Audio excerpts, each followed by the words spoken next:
ये 303 से स्टार्ट किए थे, 314 315 अभी हम देखे हैं, ठीक है, 315 देखे हैं dishonest miss appropriation of property DMT, ठीक है। अभी देखेंगे हम CBT criminal breach of trust, ठीक है। 316 आईपीसी में हुआ करता था, 405, ठीक है। 316 के 3 सबसेक्शन देखेंगे तो 405 406 405 406 407 408, ठीक है।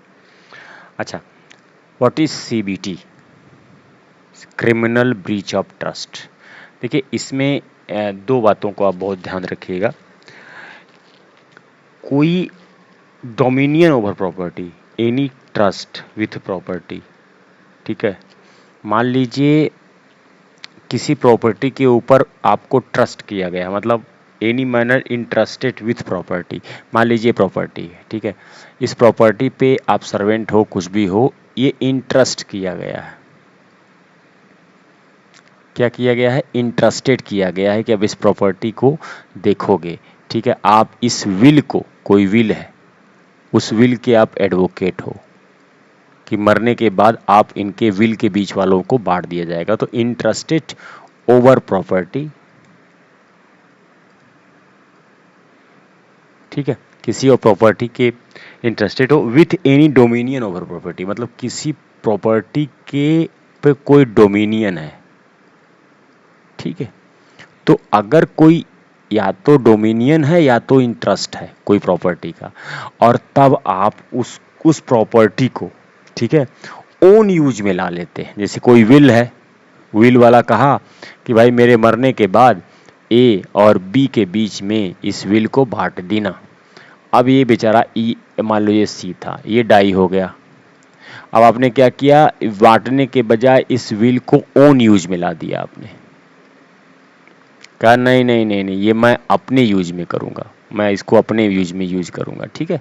तो ये कह रहा है कि आप उसको ओन यूज में कर दिए, कन्वर्ट कर। विलफुली सफ़र एनी अदर लॉस, मतलब विलफुली मतलब आपने जानबूझ के, विलफुली सफ़र एनी लॉस, सब करने का एक ही मतलब है कि आप जानबूझ के किसी का लॉस सफ़र कर रहे हैं। आपको प्रॉपर्टी का डोमिनियन था, उसको आप खुद यूज करने लगे। कोई प्रॉपर्टी का इंटरेस्ट किया गया था, उसको खुद यूज करने लगे। कोई प्रॉपर्टी का विल थी, एडवोकेट थे आप या उसके ब्रोकर थे, कुछ भी थे, जो उसकी जिम्मेदारी थी आपकी कि आप उसके मरने के बाद उनके मतलब सक्सेसर को आप बांट देंगे, लेकिन आपने उसको ओन यूज में कन्वर्ट कर दिया। अगर आप ऐसा करते हैं तो इसको कहते हैं criminal breach of trust, CBT, ठीक है। इसके इलस्ट्रेशन मैं बताऊंगा, क्योंकि थोड़ा इलस्ट्रेशन बताएंगे तभी क्लियर होगा आपको, ठीक है। तो पहला इलस्ट्रेशन देख लीजिए। पहला इलस्ट्रेशन है कि a being executor of the will of the disease person dishonestly devote. वही सिंपल सी बात है कि ए कोई विल है, ये कोई विल है, और विल जो ए है बेचारा, उसने कहा कि भाई यार बांट देना मेरे मरने के बाद, आपने उसको ओन यूज में कन्वर्ट कर दिया। दूसरा है as warehouse keeper jet going to journey entrusted his furniture, मतलब कह रहा है कि कोई घर है, घर के अंदर कुछ फर्नीचर पड़े हैं, और कोई आदमी आप पे जो है ट्रस्ट करके, इंटरेस्टेड करके चला गया जर्नी पे। आप क्या किए, इस फर्नीचर को सेव करने के बजाय इसको ओन यूज में कन्वर्ट कर दिया आपने, ठीक है। तो ये है आपका इलस्ट्रेशन दूसरा। तीसरा इलस्ट्रेशन देखिए। तीसरा इलस्ट्रेशन कहता है कि ए रेसिडाई इन कोलकाता एजेंट ऑफ जी रेसिड इन दिल्ली। कह रहा है ए कोलकाता में रहता है और जेड दिल्ली में रहता है, ठीक है। इसकी यहाँ पे कुछ प्रॉपर्टी है, और इस प्रॉपर्टी से जो भी मनी आ रही है, इसने कहा है इस मनी को भैया इन्वेस्ट कर देना अच्छे जगह। आपने इस मनी को ओन यूज में कन्वर्ट कर लिया, ठीक है। तो इसको कहते हैं सीबीटी। इसका डी पार्ट कह रहा है कि dishonestly but in good faith. आपने क्या किया कि इन्वेस्ट करने के लिए बोला, लेकिन आपके अंदर डिसऑनेस्ट नहीं है, इसको इसके अंदर आप मतलब आपने जहाँ पे उसने कहा था उस वहाँ ना इन्वेस्ट करके डिस ऑनेस्ट आपके अंदर नहीं है, आपने गुड फेथ में उसको कहीं और गुड फेथ में कहीं और इन्वेस्ट कर दिया, ठीक है। तो यहाँ पे सीबीटी नहीं होगा। ये आपका डी वाला है इलस्ट्रेशन और ये सी वाला है इलस्ट्रेशन, ठीक है। ई कहता है आप रेवेन्यू ऑफिसर हैं गवर्नमेंट के, आप पैसा वैसा पाए सर्टेन ट्रेजरी में, चलो भैया आप मौज करो, ठीक है, सीबीटी है। अब सीबीटी का देख लीजिए पनिशमेंट, सीबीटी की पनिशमेंट 2 साल है, ठीक है, कुछ नया नहीं है, बट सीबीटी के कुछ वो हैं एक्सटेंशन वर्जन है आपके 316 sub clause 2 punishment extended to 2 year, ठीक है।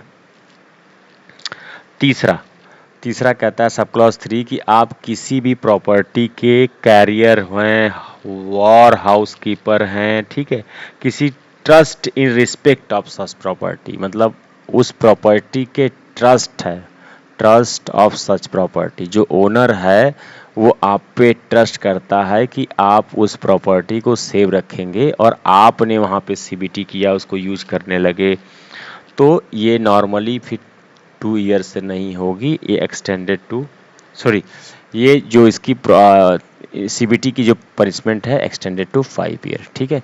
अब आप सब क्लॉज 3 में कहता है एक्सटेंडेड टू 7 ईयर, ठीक है। तो आप चूंकि उसका ट्रस्ट तोड़ रहे हैं इसलिए इसमें आपको ज़्यादा पनिशमेंट मिलेगी। सब क्लॉज 4 कहता है कि यदि आप किसी के क्लर्क हैं और सर्वेंट हैं तो आपकी जिम्मेदारी बनती है कि आप उससे वफादारी करें, ठीक है। और servant employ as a clerk और सर्वेंट किसी और डोमिनियन ओवर प्रॉपर्टी, किसी प्रॉपर्टी के ऊपर आपकी डोमिनियन है, ठीक है। डोमिनियन ओवर प्रॉपर्टी मतलब मान लीजिए आप जो है कोर्ट के पेशकार हैं, कोर्ट में कुछ भी हैं, आपके पास सरकारी प्रॉपर्टी रखी है और आपने उसको ओन यूज में कन्वर्ट कर लिया, सैन बी पनिश, तो ये भी आपको एक्सटेंडेड टू 7 ईयर है, ठीक है। और पांचवा कहता है कि पांचवा भी वही है entrusted with property which extend to 10 year. इसमें क्या है कि आप ब्रोकर हैं, अटॉर्नी हैं, एजेंट हैं, ठीक है, वकील हैं, मर्चेंट हैं, बैंकर हैं, किसी की मतलब public capacity of public servant है, capacity of public servant, banker, merchant, factor, broker, attorney, agent, attorney मतलब लॉयर हैं, और फिर आपने जो है interest in property of same हो तो आप ये थोड़ा सा बढ़ जाता है और एक्सटेंडेड टू 10 ईयर है, ठीक है। तो ये है आपका सीबीटी 316।